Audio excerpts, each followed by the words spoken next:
Y me dijiste que querías mostrarme algo de la puerta de la iglesia. Cuéntanos. Uno de los secretos mejor guardados de la Basílica de Terle está a plena vista, que son sus monstruitos que casi nadie conoce. A ver. Mira, ven conmigo por aquí.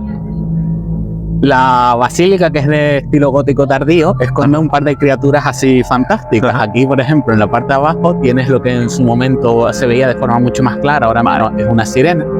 Si tiramos un poquitito para arriba, encontramos ahí una criatura que tiene cabeza humana, pero el cuerpo ya hay gente que te dice que es una vaca, un pollo, ya cada uno ahí Su interpretación. la creatividad que quiera darle. Un poquito más arriba encontramos lo que es una serpiente. Esa está súper escondida, pero también se ve que ¿Es verdad? Sí. se puede interpretar. Sí. Y ya tirando para el lado derecho, de repente nos encontramos por este lado un vampiro o un murciélago, depende de cómo lo quieras. También, sí. Dos pelícanos, esto ya no tienen menos de criatura fantástica, pero igual sorprende. Y al lado de los dos pelícanos hay un dragón. Vale. Estos no son los únicos, sino que justo en el borde derecho de la portada, abajo, ahí abajo se ve una quimera a la que se le cayó la cabeza en su momento, se ha desgastado y que todavía no ha sido restaurada, pero que estos son, pues bueno, los monstruitos que esconden. Pues es curioso porque a simple vista jamás dirías que se puede ver esto, ¿eh?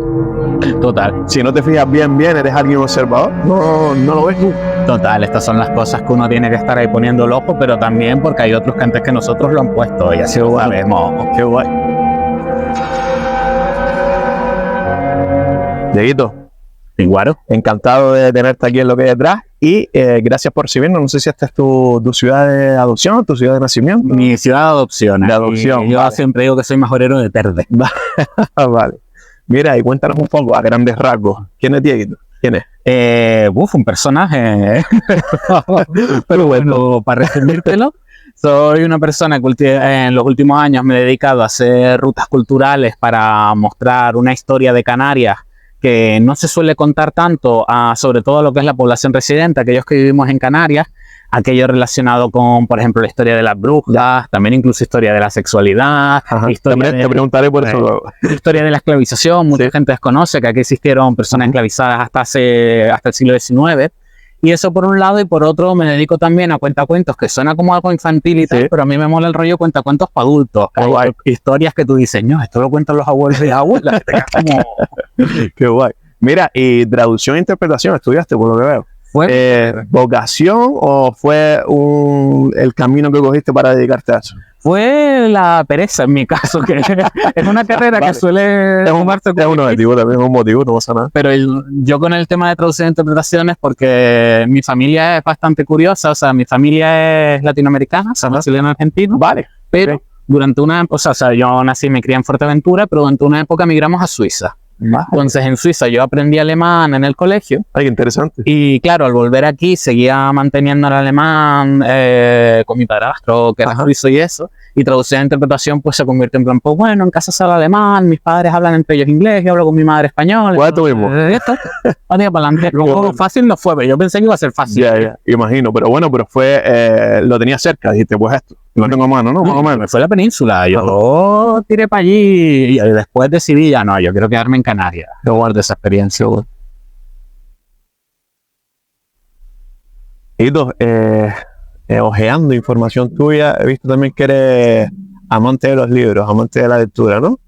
Bastante. Vale, pues yo también como oído lector, me gustaría saber qué géneros devoras tú como lector. ¿Qué géneros devoras? ¿Qué te gustan? ¿Qué no te gustan? Depende de si hablamos de trabajo o vida personal. Vida personal, no vida personal. En vida personal, como me estoy dedicando tanto a la historia últimamente, entonces últimamente estoy tirando por todo lo que no sea un hecho real, dámelo a muerte. Todo ficción. Ciencia ficción, futurista, libros de fantasía, mucha fantasía juvenil también, porque como un género tan fresco que, claro, no relaciono con los laborales en el día a día y me los devoro además, o sea, me voy a mandar una semana o dos. Qué bueno.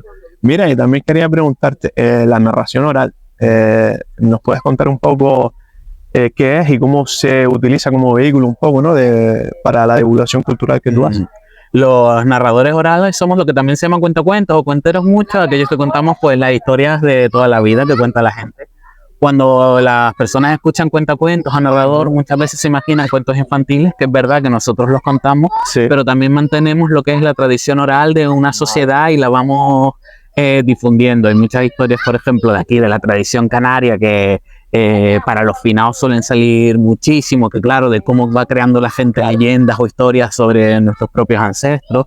Tenemos también historias que hablan sobre el golferío en muchas ocasiones, que claro, que uno piensa un cuento, pues es algo así suave, pero muchas veces tú escuchas algún cuento que te cuenta alguna abuela que dice... Que han muerto. Total. Mira, y de tu trabajo, del trabajo que haces, de esas rutas culturales, ¿con qué te quedas?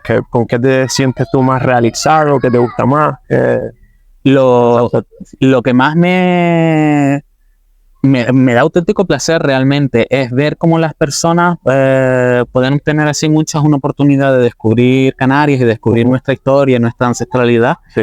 Y desde un punto de vista además en muchas ocasiones diferente, porque estamos muy acostumbrados al libro de texto donde se te habla pues un párrafo dentro de todo el capítulo, ¿no?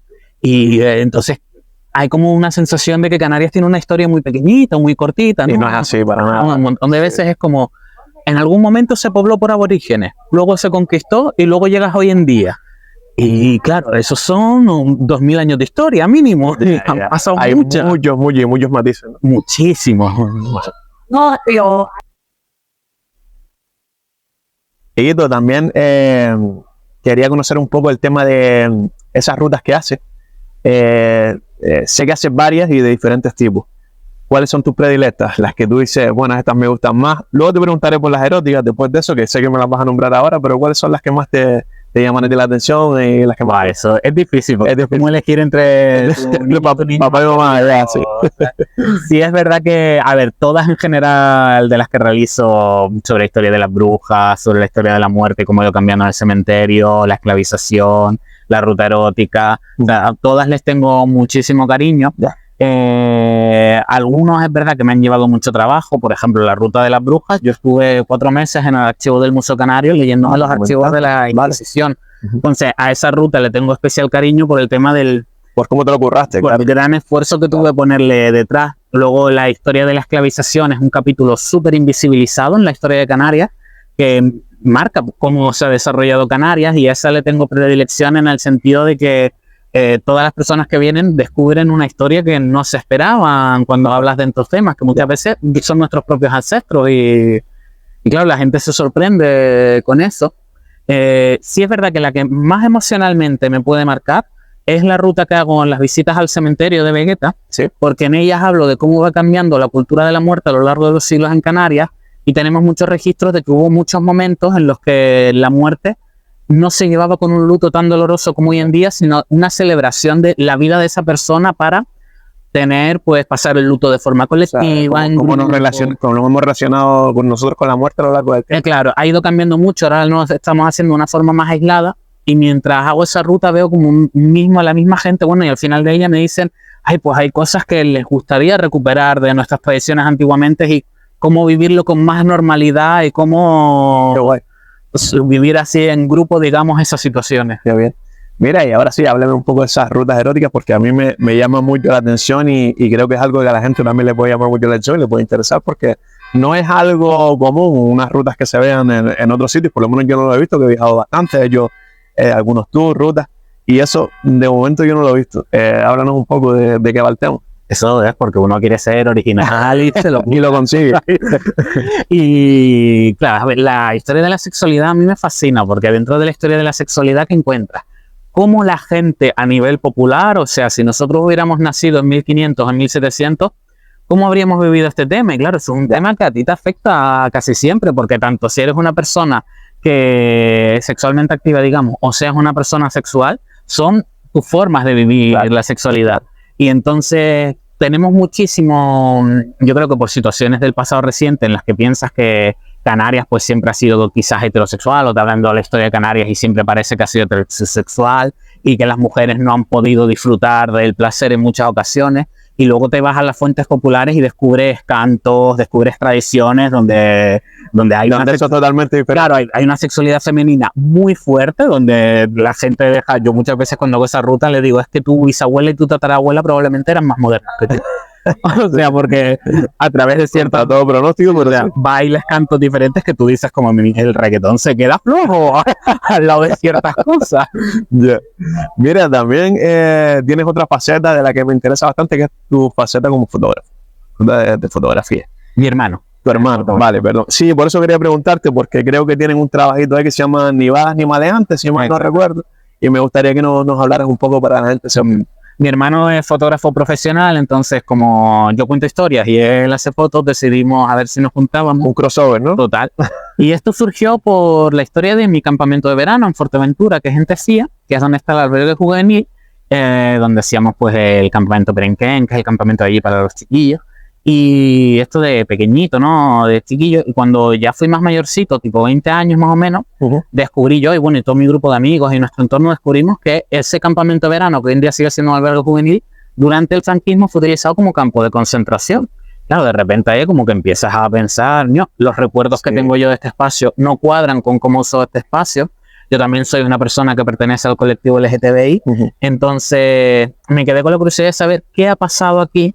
Y empezamos a investigar historia, empezamos a investigar, a hablar con investigadores que habían trabajado este tema, y mi hermano y yo decidimos crear una exposición de fotos donde contásemos cómo había sido la experiencia de estas personas y cómo había sido el funcionamiento de ese campo de concentración para que no cayera en el olvido. Qué interesante. Y para mostrar la importancia de, oye, las luchas y los avances que hemos conseguido tienen un porqué, y en muchas de estas ocasiones ese porqué es porque veníamos de unas situaciones complejas que estamos batallando. En Fuerteventura salió bastante bien, o sea, tuvo muy buena acogida, y la conseguí yo ese tema no lo conocía y creo que lo empecé a conocer por una serie, creo que sea Noches de Tefía, puede ser. Exactamente. Y por eso lo conocí y me resulta bastante interesante el tema del proyecto y creo que debería conocerse más.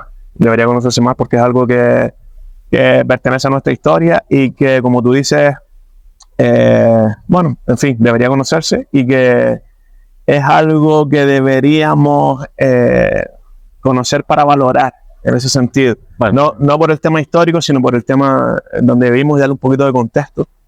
Y creo que, no sé, creo que es muy interesante. Las personas que estuvieron ahí también, nosotros creemos que las situaciones que pasaron fueron duras, pero merecen dignidad, o sea, merecen que se hable con ellas, se hable de ellas como luchadoras. Sin duda, sin duda.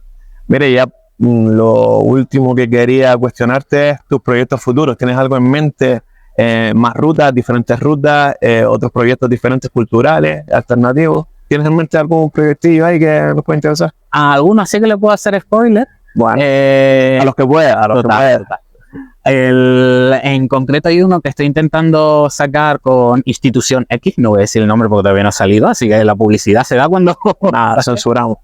Entonces, el proyecto va justamente con el tema de la narración oral que comentaba, de que es rescatar las historias que se van contando a través de la tradición oral, y un proyecto a nivel comunitario de poder rescatar esas historias en Canarias. ¿Por qué?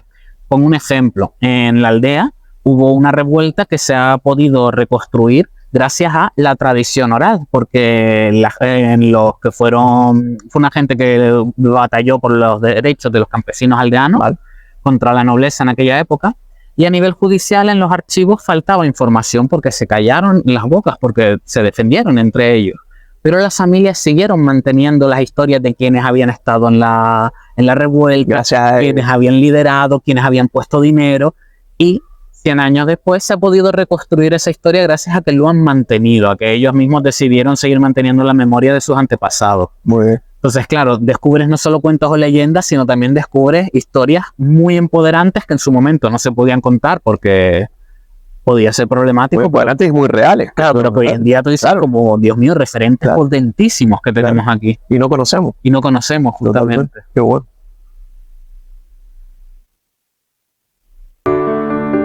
Aquí tenemos un edificio bastante especial de la historia de Gran Canaria. Lo que tenemos primero a este lado es la ermita de San Pedro Mártir, que ha sido restaurada, tiene también este estilo gótico tardío, pero lo interesante de esta ermita es que esta ermita junto con el edificio al lado siempre estuvieron vinculados, porque fue un sitio que abrió Inés Chemida, una mujer que era mitad castellana, mitad aborigen, fue una hija de un matrimonio de la nobleza de ambos lados, y ella fue la que decidió abrir el primer centro hospitalario aquí en Telde, donde podía acceder cualquier persona independientemente de su origen, o sea, tanto si eran de pueblo originario de Canarias, como si eran personas pobres de solemnidad, como se llamaba la mendicidad antiguamente, sin distinción. ¿Qué es lo curioso de este espacio? Que esto es una historia que ocurrió hace siglos y que a día de hoy el centro de salud de Telde sigue utilizando. O sea, sigue siendo para el mismo servicio. Para el mismo servicio que la salud. Qué peculiar, porque, o sea, normalmente siempre suele cambiar lo que decimos, el servicio o la utilidad del edificio, así que es bastante peculiar, pero sí. Pues bueno, Dieguito, yo ahora lo que quería hacerte es el quiz con el que empiezo esta temporada, ya la semana anterior que lo hicimos a Cristian Medina, de 3 tuvo un solo acierto, es un quiz picadito, bueno, no te voy a comprometer, y a ver si lo superas. Venga. ¿Tú crees que hay posibilidades? Sí, Yo creo que sin miedo al éxito. venga, a por ahí. Primera pregunta, ¿en qué año se construyó el cementerio de las Palmas de Gran Canaria? Te doy tres opciones. 1815, 1811, 1820. Si miras los libros de historia, creo que es 1811. Si miras la placa en el cementerio, en la portada, te pone 1812 porque se refiere a la portada en sí, no al cementerio. Vale. ¿Respuesta final? 1811 porque 1812 no. Correcto. Segunda pregunta. Creo que esta tampoco es muy complicada. Vamos a ver. ¿Qué isla del archipiélago fue la primera en ser colonizada? Da igual que fueran castellanos. La primera en ser colonizada. La primera... ¿Dónde? Te doy tres opciones. Vale. La Palma, Fuerteventura o Lanzarote. El rollo familiar, claro, donde uno ha criado y tal. Mal. Sé que me diga Fuerteventura, pero yo creo que fue Lanzarote. Lanzarote. ¿Respuesta final? Lanzarote. Lanzarote. Correcto. Vale, ya superó a Cristian, ¿eh? Ojo, Cristian, que te supera. Tercera pregunta. ¿En qué año escribió la obra Mi otra palabra la difunta autora de Las Palmas de Gran Canaria, Chona Madera? Te doy tres opciones. 1956, 1977 o 1970. Aquí me has pillado. Voy a tirar del destino. Sí. La cosa es que no hay comodines, pero bueno. ¿Vale?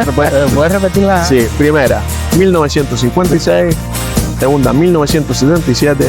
Tercera, 1970. 1970. 1970. Sí. Respuesta final. Sí. Pues no, 1977. Pero bueno, bien.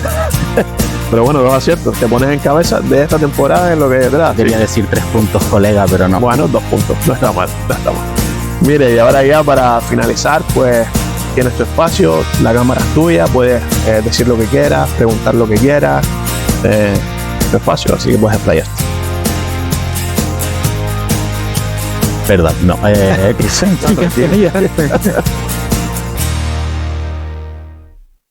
Pues aprovechando este espacio, como muchísima gente que me conocen, saben primero que me llamo Dieguito, entonces si me ven por la calle en cualquier momento me quieren saludar y decir lo que sea, Dieguito, tengo un trabajo para ti, y yo, ay, encantadísimo, estoy disponible.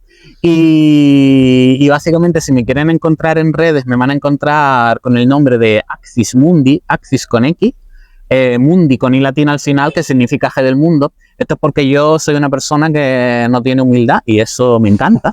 Además, y Axis Mundi significa eje del mundo, que son a nivel arqueológico como se determinan aquellos espacios que tienen vinculación de la tierra con el mundo espiritual. En el caso de las culturas canarias, los Axis Mundi solían ser las montañas. Por eso de ahí que tengamos muchísimas montañas con sentido espiritual aquí en Canarias. Y me pueden encontrar así y ahí verán pues todo el tema de sesiones de narración oral que hago, todo el tema de, por ejemplo, rutas culturales que hago, también si la exposición de fotos de memoria LGTBI está disponible en algún espacio y cualquier cosa también, yo me apunto a lo que sea. Hay gente que me ha escrito, oye, ¿te gusta hacer esta idea súper loca? Y yo, para adelante. Bueno, Dieguito, ¿qué te sugiere la IA, inteligencia artificial, para ti? Pues hasta ahora un fracaso absoluto en mi caso. ¿Por qué? Ejemplo concreto. Yo no la he utilizado. Mi hermano, que es una persona con la que he colaborado a nivel profesional y que también, claro, hablamos muchísimas cosas en la vida, me empezó a recomendar, oye, puedes intentar utilizar la IA, puedes intentar meterla en el flujo de trabajo, ¿no? Estas palabras que se usan así, todo tope guay. digamos, y me comió tanto la oreja que al final yo le dije, venga, vale. Y estaba planeando hacer una ruta en Santa Brígida en ese momento sobre el sincretismo. El sincretismo es la mezcla de religiones. Aquí en Canarias, por ejemplo, claro, como hemos tenido gente de tantos lugares, se han mezclado diferentes culturas en la tradición de aquí. Y empecé con la IA súper fácil. Ponme las cuestiones más relevantes de la historia de Santa Brígida. Y una de las cosas que me puse es que Santa Brígida fue fundada por uno de los conquistadores, que ese conquistador en el año que ponía la IA ya había muerto, y no había muerto aquí, había muerto en La Gomera. No me acuerdo de quién era, pero claro, yo al ver eso dije como, esto me suena raro. Además que Santa Brígida tiene la curiosidad de que fue fundada por, o sea, fue una mujer allí también la que puso el dinero para financiar la iglesia y la fundación del pueblo. Entonces la he intentado utilizar en otros espacios y yo veo gente que trabaja con el tema tecnológico que le va bien con la IA, pero a nivel de humanidades y arte yo no he conseguido de ahí sacar nada. Si no encuentras el encaje. Nada decente. Bueno, muy bien, gracias. Dieguito, un placer, muchas gracias por darnos a conocer todo lo que haces y toda la labor que haces, como la narración oral, las rutas, etc. Y nada, si quieres contarnos algo más para despedirte, Yo como algo interesante que... me tengo que marchar y además como una de las rutas que hago es la ruta de las brujas, el de la ciudad de las brujas, que bueno, algo así. Entonces allí lo que tenemos al fondo es el barrio de San Francisco, donde me tengo que mandar a mudar ahora. Y ven esa casa, ves esa casita Sí, ahí, sí, la vemos. pues esa quintel desconocida como la casa del diablo. Vale. Yo voy y me largo. Chao. Adiós. Hasta luego.